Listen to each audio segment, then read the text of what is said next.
সুমাইয়া রাদিয়াল্লাহু মহিলা মাদ্রাসায় শিখিব কোরআন শিখিব হাদিস এটাই প্রত্যাশা।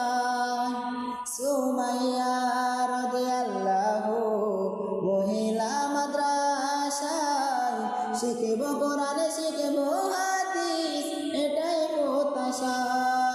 আজ মন যে পাগল যাব কখন মাদ্রাসায়, কবে পূর্ণ হবে আমার মনের বাসনা।